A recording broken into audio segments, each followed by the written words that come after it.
नमस्ते। मैं हूं यश और मैं आपके लिए वॉल स्ट्रीट की कहानियां बुक की हिंदी ऑडियो बुक प्रस्तुत करने जा रहा हूं, जिसे एडविन लेफेवर ने लिखा है।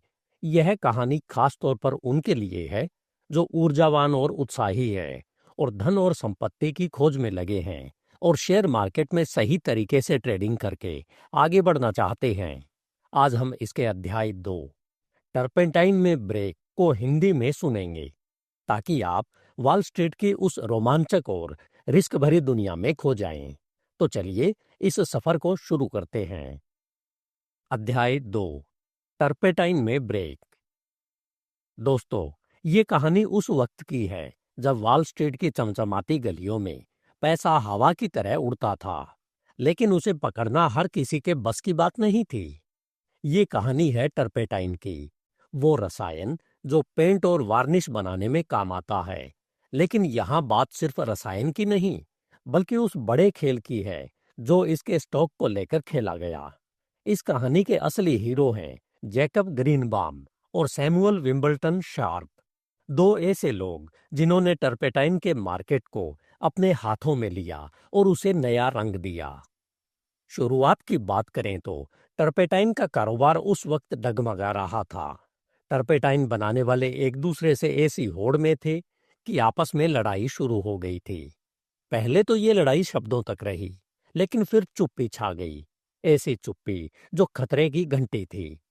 हर कोई घाटे में था। हर कंपनी को लगता था कि अगर वो थोड़ा और टिक जाए तो बाकी सब डूब जाएंगे और फिर जो बचेगा वो मुनाफे का मालिक बनेगा। 12 लोग भूखे मर रहे थे, लेकिन 4 के लिए दावत तैयार थी। अमेरिका में ऐसा कभी कभी होता है। कोई कारोबार ऐसा लगने लगता है जैसे वो खुद को खत्म करने पर तुला हो। लोग कहते थे अति उत्पादन और सिर हिलाकर चुप हो जाते थे, जैसे सब कुछ समझ गए हों। लेकिन टर्पेटाइन का धंधा, जो कभी बड़ा और फायदेमंद था, अब नुकसान का सबब बन गया था। पहले जहां इससे हजारों लोगों की रोजी रोटी चलती थी, अब वहां नौकरियां कम हो रही थी और कमाई घट रही थी। इसी हालत को देखकर अल्फ्रेड न्यूस्टेड नाम के एक बैंकर ने अपने बहनोई जैकब ग्रीनबाम का ध्यान इस ओर खींचा।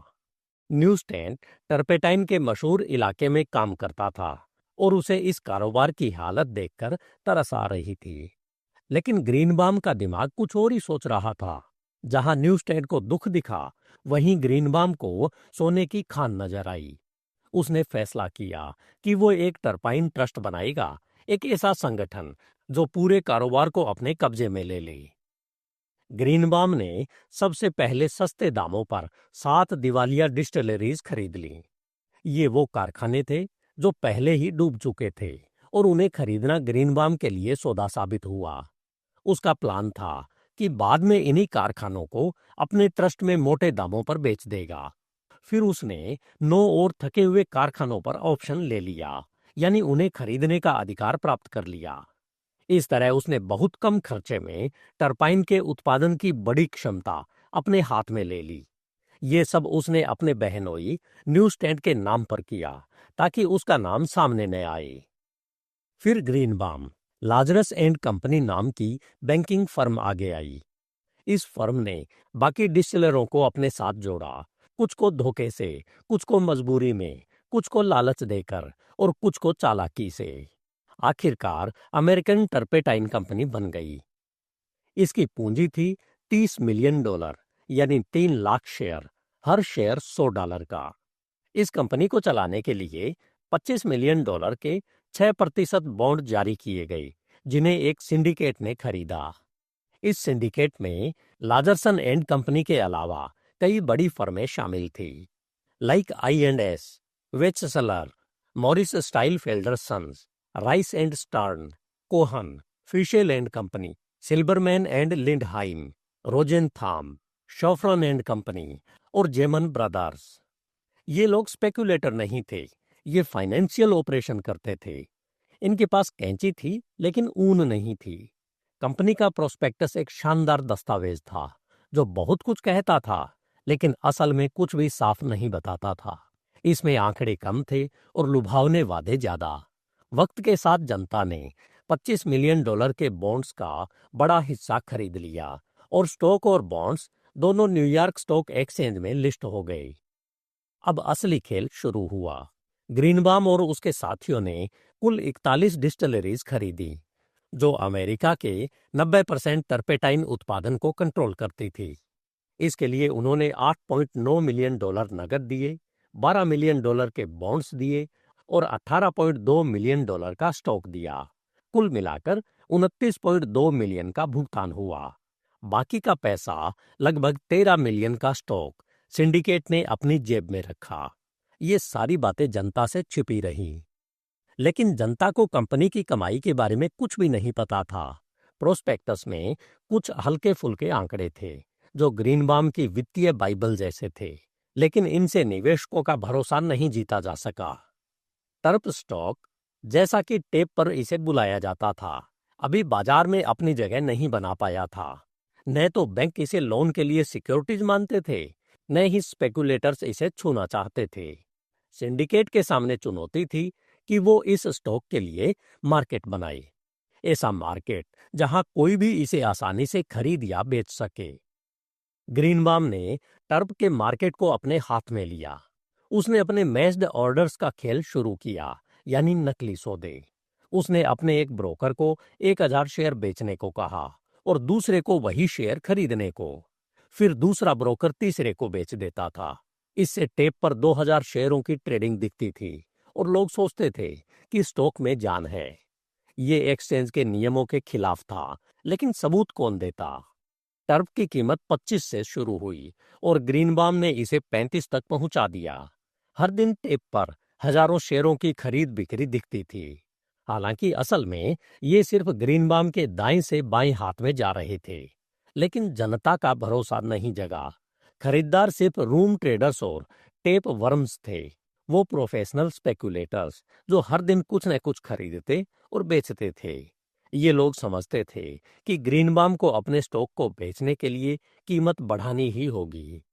ग्रीनबाम और उसके साथी चालाक थे। वो वॉल स्ट्रीट को अच्छे से जानते थे। उन्होंने टर्प को 10 पॉइंट्स ऊपर ले गए। लेकिन जनता नहीं फंसी। 3 हफ्तों में उन्हें सिर्फ 6000 शेयर ईरा डी कीप नाम के डिस्टिलरी से खरीदने पड़े, जिसने 38 पर बेच दिए क्योंकि उसे पैसों की जरूरत थी।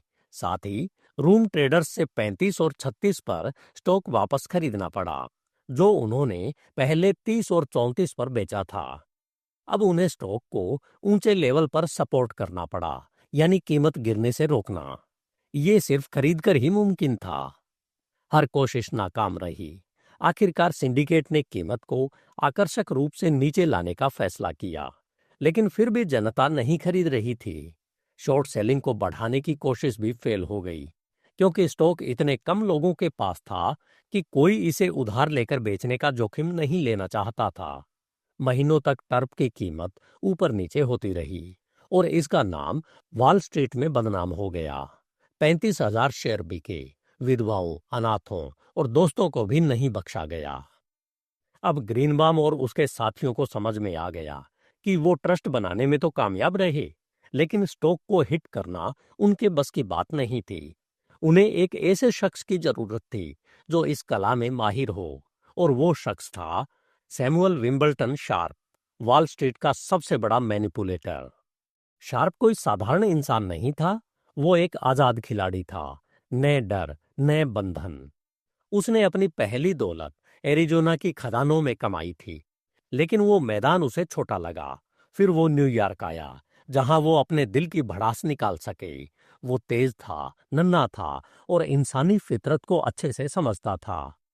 जब वो वॉल स्ट्रीट में आया तो उसके चेहरे पर एक व्यंग्यात्मक मुस्कान थी और हाथ में एक लोडेड रिवॉल्वर, यानी उसकी वित्तीय चालाकी। बड़े ऑपरेटर्स उसे देखकर हैरान थे। उसने कहा, मैं अपने हथियार खुले रखता हूं, तुम अपने खंजर छिपाते हो, मुझे बेवकूफ मत समझो।